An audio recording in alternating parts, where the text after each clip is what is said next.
Pernah gak sih, satu kejadian aja bikin kamu capek secara mental? Bukan karena kejadian buruknya, tapi karena setelah kejadian itu, pikiran kita jadi jalan kemana-mana. Mulai ngeraguin diri sendiri, mulai mikir, kayaknya aku gak pernah cukup deh. Mulai ngerasa kayak, kok hidup gue begini terus ya? Padahal seringkali yang bikin kita jatuh itu bukan kejadian buruknya, tapi cara kita memaknai kejadian itu. Hai, aku Nada. Di sini aku akan bahas 4 cara dalam menjabarkan kejadian buruk yang aku ambil dari buku Trauma and Expectation by Kak Ardi Muhammad.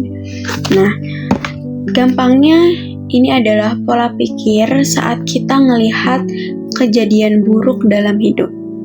Pola pikir ini yang menentukan apakah ketidakberdayaan akan menguasai diri kita atau enggak. Yang pertama itu temporary atau permanen.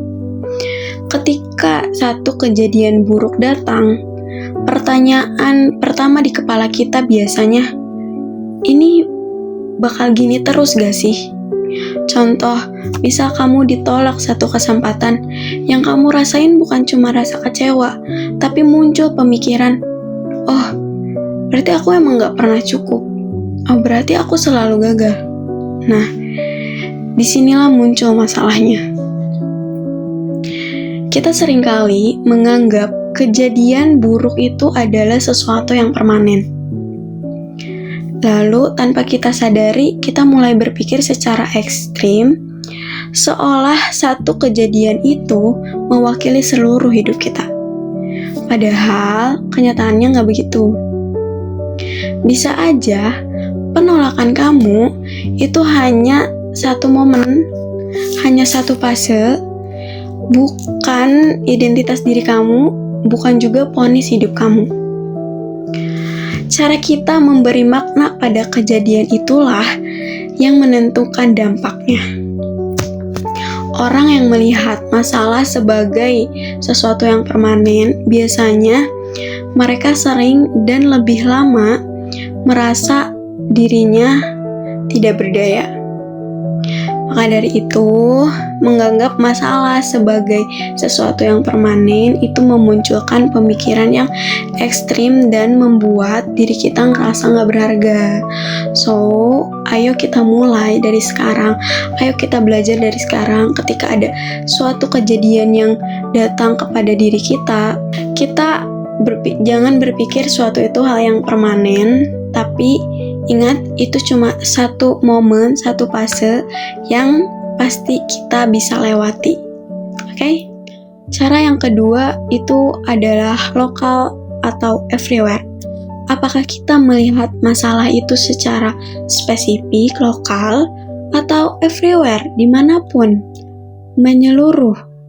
Contoh, ketika kamu gagal di satu bidang, lalu otak kamu bilang, oh, berarti aku gagal. Oh, berarti aku emang bodoh. Oh, berarti aku emang gak bisa apa-apa. Aku gak berguna. Padahal, gagal di satu hal bukan berarti gagal di semua hal. Saat kita melihat masalah secara everywhere, kita bukan cuma nyalahin kejadian itu, tapi kita juga menyerang seluruh diri kita sendiri. Padahal bisa jadi kamu belum nemu cara yang cocok atau yang pas untuk diri kamu. Ingat, masalah itu sebuah kejadian, bukan label diri. Dan gagal di satu bidang nggak otomatis bikin kita gagal di semua hal. Yang ketiga, di dalam kendali atau di luar kendali. Apakah kejadian itu ada di dalam kendali kita atau di luar kendali kita? Misalnya, kamu udah usaha nih semaksimal mungkin, tapi hasilnya ternyata nggak sesuai sama usaha kamu. Itu tuh bukan karena kamu kurang, tapi karena situasi, waktu, atau faktor lain yang memang nggak bisa kamu atur, nggak bisa kamu kendaliin.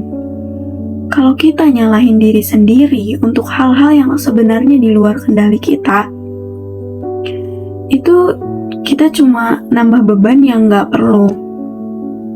Kita fokus aja ke hal yang bisa kendaliin, lalu belajar melepaskan hal yang memang di luar kendali.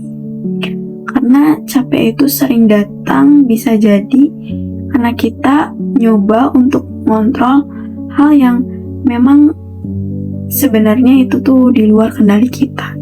Yang keempat, penyebabnya dari kita atau mereka. Nah, yang terakhir ini agak berbeda karena nggak selalu berpihak ke satu sisi. Ketika masalah datang, kita seringkali jatuh ke dua ekstrim. Entah itu kita nyalahin diri sendiri atau justru nyalahin orang lain. Ada kalanya bagian dari diri kita harus dievaluasi. Mungkin cara kita berkomunikasi, atau bahkan cara kita dalam memutuskan sesuatu. Tapi ada juga situasi di mana orang lain memperlakukan kita nggak adil. Dan itu bukan tanggung jawab kita. Jangan mencari siapa yang salah, tapi lihatlah kejadian sebenarnya. Apa yang sebenarnya terjadi. Bersikap rasional. Melihat fakta apa adanya, tanpa drama, tanpa menghakimi diri sendiri berlebihan, dan juga tanpa menutup mata dari kesalahan orang lain. Dengan begitu, kita bisa belajar dari kejadian itu tanpa harus menyakiti diri sendiri. Yang paling sehat itu bukan nyalahin, tapi menilai penyebabnya secara rasional. Nah, itu dia 4 pola pikir yang mungkin bisa kita terapkan dalam kehidupan sehari-hari. Setelah mempelajari ini, bukan berarti hidup kita jadi nggak ada masalah ya. Tapi kita nggak lagi terjebak di situasi dimana kita menyalahkan diri kita sendiri. Kita jadi punya ruang, punya tempat, punya semangat untuk bangkit lagi dan mencari solusinya. Itu segitu aja dari aku, semoga bermanfaat. Bye bye, thank you for watching.